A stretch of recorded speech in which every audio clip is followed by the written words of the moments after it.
Hi, this is Achilles from Storage. This video is about Opal Storage commissioning. Let's first open up all the AC and DC switches. Once all DC and AC switches are on, but remember, please leave the battery DC switch off. Now the inverter is running its 60 seconds checking.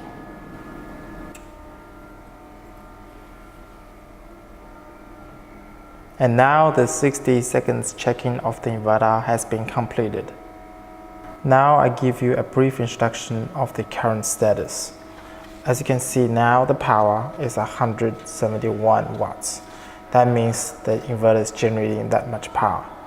Today means the historical energy that the inverter has been produced. Since we're just starting the inverter, it hasn't been produced much power. The battery hasn't been turned on, that's why it shows 0. If you press OK here, that will show a menu. And let me give you a brief introduction of the menu as well. First, status. If you press OK, it gives you all this. First is grid. If you press OK again, that gives you the current information of the grid voltage, current, power output, and the power to the grid, and the frequency. As you can see now, the power is around 166 watts, and then the power that feeds into the grid is about 159 watts. Now we're going back to the status menu. Solar, we have PV1, that is currently producing around 100 volts, producing current approximately 1 amp and producing power of around 173 watts. Now this inverter has 2 MPPT, and since we're only connecting to one, that's why the V2, I2 and P2 is showing no power. Since the battery is not connected, the charger won't be able to show me anything now.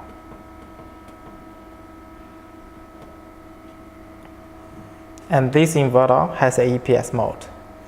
When the EPS mode is activated, they will be showing the voltage, current, power, and frequency.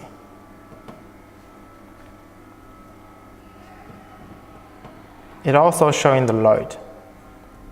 The load information is showing here.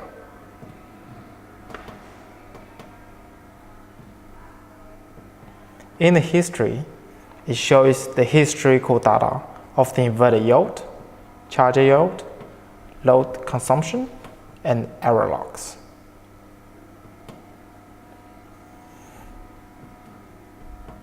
For settings, you have to type in the password for it, which I will come back later.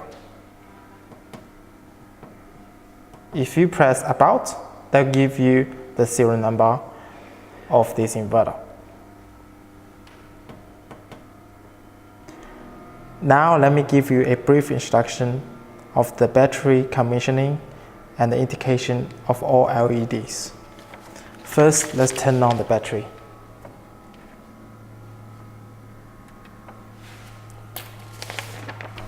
As you can see, now the DC battery has been turned on. The first indicator on the right is on solid green. This is showing that the module is operating normally.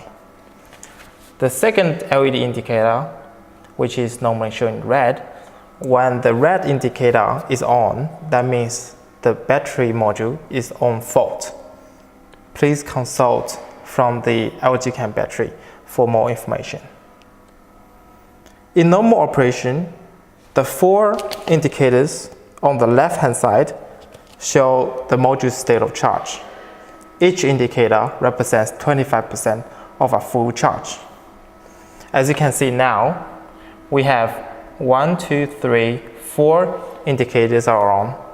That means our battery has state of charge between 75% and 100%. The blue indicator is flashing. It means that the battery is either discharging and charging. When our battery has been turned on, let's come back to our menu. In the status and to the charger. Now we see the battery has voltage around 57 volts, current 2.2 amps, and we have charging power 128 watt, and it has battery capacity about 98%.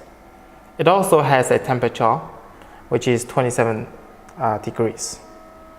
The last column shows that the LG battery has been successfully connected to the BMU. Now let's come back to our menu and to the settings. For installer, the password is 2014.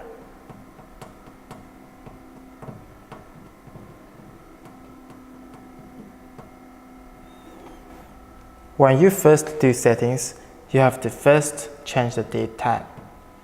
The default is like this. You have to set to the date accordingly.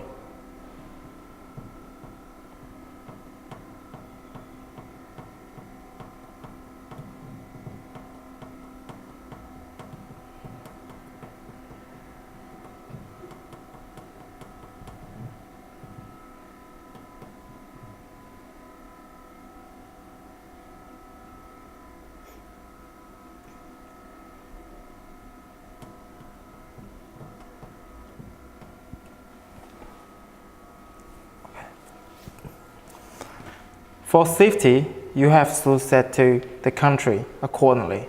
In this case, we set to AS 4777. That's for Australian standard. For new password, normally we don't recommend it to change the password, so leave it as it is. PV connection. Now, this function can set the mode of the PV input. There are two modes for choice, COM and multi. The COM mode means single MPPT tracking, two MPPT working together, whereas the multi mode means multi MPPT tracking, two MPPT working independently. For power factor, there are 5 modes for selecting: off, overexcited, underexcited, PFP, QU, fixed Q power. Please refer to Solex user menu for more information. Next is power limiting. User can set the output power limitation of the inverter here. The setting value is from 0 to 1. Next is grid. Usually, end user do not need to set the grid parameters. All default values have been set before leaving factory according to safety rules. If needed to be reset, any changes should according to the requirement of local grid and Australian standard.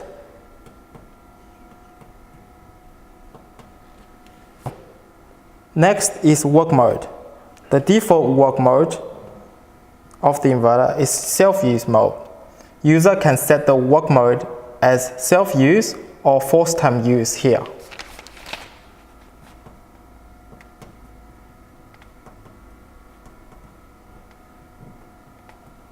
For the forced time use, user can set 2 periods of time, start time and end time of charger or discharge. Also can select if charging from grid for each charging period.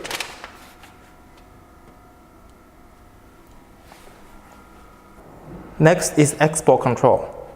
With this function, the inverter can control the energy export to the grid. For more information, please consult Solex user menu. Next is charger. Here, the user can set the parameters of the charger. The inverter is compatible with lead acid and lithium batteries. We use the lithium battery. User can also set the charger capacity. Now the default capacity is 20%. We recommend all users using 10%. So you can set here.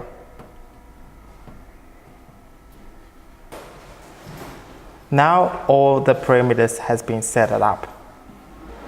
And now the commissioning of the inverter is being completed.